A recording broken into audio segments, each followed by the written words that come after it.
Hello everybody, welcome back to the channel. Hope you're having a great day. Today what we got for you is a pretty cool list of unused Grand Theft Auto ideas that really would have been amazing and changed the series in so many ways. So it's ironic, but it actually seems like some of the best missions in the GTA series are missions that we've never even gotten to play before because they never made it into the final product or final version of a GTA game. They just simply stayed in the beta stages and they were cut. But because a lot of these missions still remain in the game's files, we can gather dialogue, information, and unused audio files from these missions to kind of put together what they were supposed to be. So that's how I put this list together today. Be sure to let me know down below, what do you think is the best unused idea in the GTA series or best unused, say, beta mission? Be sure to let me know down below. I read through every single comment. If you guys enjoyed the video, also be sure to give it a thumbs up.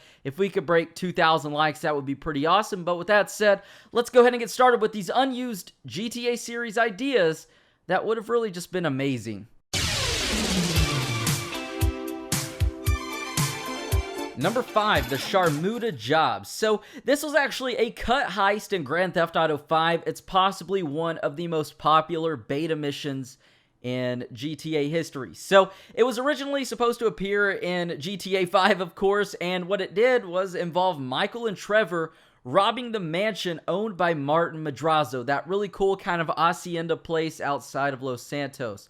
So the premise of the mission was Michael and Trevor were to steal a safe, Martin Madrazo's prized racehorse, and kidnap his wife. And unfortunately, only leftovers of this mission, just describing the heist, appear in the game files. There's an old minimap icon of a horse, and also here recently, actually, some audio files have been found regarding this mission. So we know a little bit more about it as well as far as prep goes and the 3 options we had as far as pulling off this heist. So what was going to go down was Michael and Trevor were going to schedule a viewing of the house because it had just been listed on the market. They were going to check it out. They were going to act like they were interested, and supposedly they were supposed to act like a gay couple who were interested in the house, so that would have been pretty funny to see Michael and Trevor trying to act gay. Anyways, they were supposed to get a tour of the house to kind of know where things are and go back to the planning board for the heist. And as far as the heist goes, there were 3 options. There was night stealth, which basically involved Michael and Trevor entering the house during the night. Patricia Madrazo, who is Michael Madrazo's wife, would actually be disturbed by this. She would find out, so we would actually have to tie her up. We would take the safe out of the wall, steal the racehorse, and kidnap Martin Madrazo's wife. The second option featured Michael and Trevor actually dressing up as mime artists, entering the house during a party, tying up the guests. Martin Madrazo's guards would arrive. There would be a shootout that would ensue. And then Michael and Trevor would take the safe, steal the horse, and kidnap Madrazo's wife. And the third option, which I think is the coolest, actually features Michael, Trevor, and Franklin this time being disguised as clowns. And what they do is they arrive at the house during a house party. They steal the safe using stealth methods. They perform party tricks to gain access to the stables, and then they make away with the safe, the horse, and they still kidnap Martin Madrazo's wife. So, not sure why they kidnap her in this instance, but even though this heist was cut from the game, we do know from playing through the GTA 5 storyline that Martin Madrazo's wife still ends up getting kidnapped regardless by Trevor. She gets a little bit of Stockholm Syndrome, meaning she gets kidnapped, but she kind of falls in love with her kidnapper. Number 4, despite GTA Online's very, very incredible success, did you guys know that before this and before GTA 4's very limited multiplayer, that GTA 3 way back in 2001 was set to have an online multiplayer, and it was going to feature a variety of game modes such as Deathmatch, Team Deathmatch Stealth, Stash the Cash, Capture the Flag, Rat Race, Domination, and much, much more.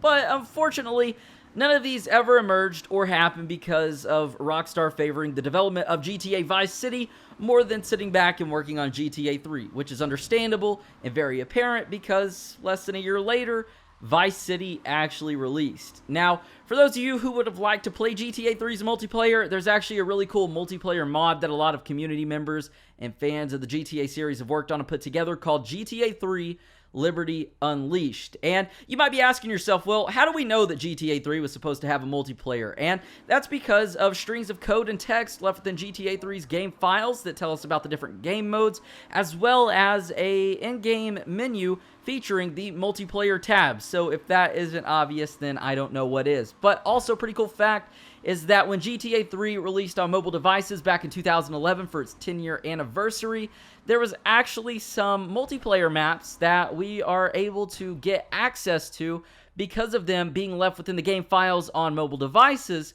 but not on the PC.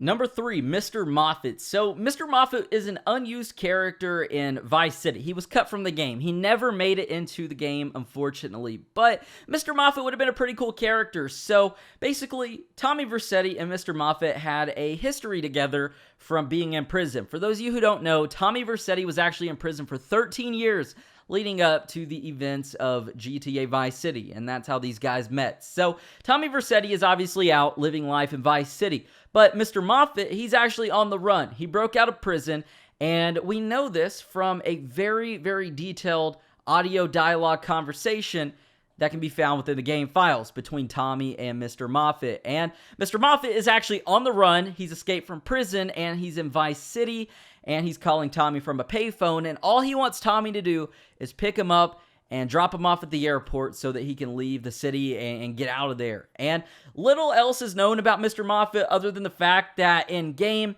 he calls Tommy, we would have picked him up, and we would have taken him to the airport, and that would have been it. It would essentially been like a Stranger and Freak kind of mission that we have in GTA 5.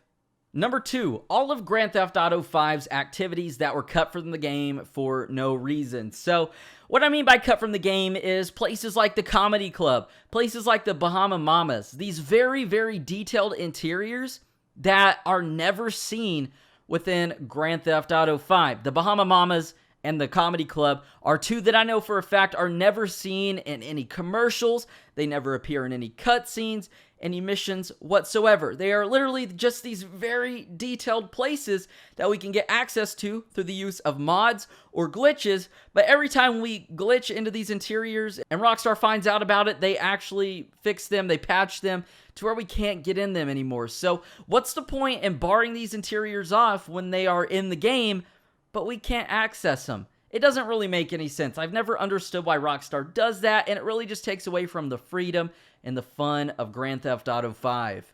And number 1, Upstate Liberty City. So, GTA 4 features Liberty City. It's a very cool place, right? Rockstar put a huge emphasis on making this in-game version of New York City. They nailed it. They blew it out the water. They did such a great job with it. But one thing about GTA 4, as the game continues to get older, and even just playing it way back in the day so much, is not only its lack of customization features and things like that, but also its lack of places to go outside of the city. I've said it before and I'll say it again. GTA San Andreas really set the bar high with customization options, a huge map, and going from San Andreas to GTA 4 was somewhat of a letdown. Despite GTA 4's amazing graphics, that was kind of the compromise there.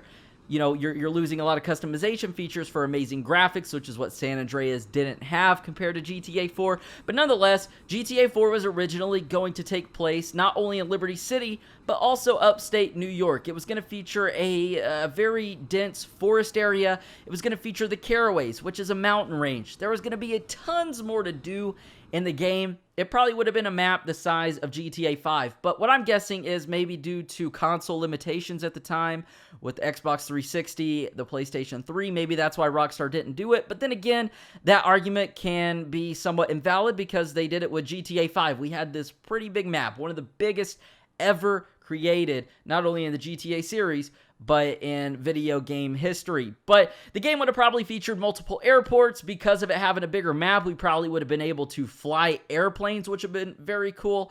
And there probably would have been just tons more to do, obviously, in GTA 4. But nonetheless, that's actually 5 unused ideas and things in the GTA series that would have been amazing that were unfortunately cut and never made it into the final version of the game. So be sure to let me know down below, what is your favorite unused idea that you wish would have been implemented into the GTA series? I read through every single comment. Also, be sure to give this video a thumbs up if you did enjoy. If we could break 2,000 likes, that would be awesome. Thank you guys for the amazing support. And also, be sure to subscribe and turn on notifications. That way you guys never miss out on another daily video game upload. And with that said, my name is Zach Cox. Thank you guys for stopping by, and I will see you all in the next video.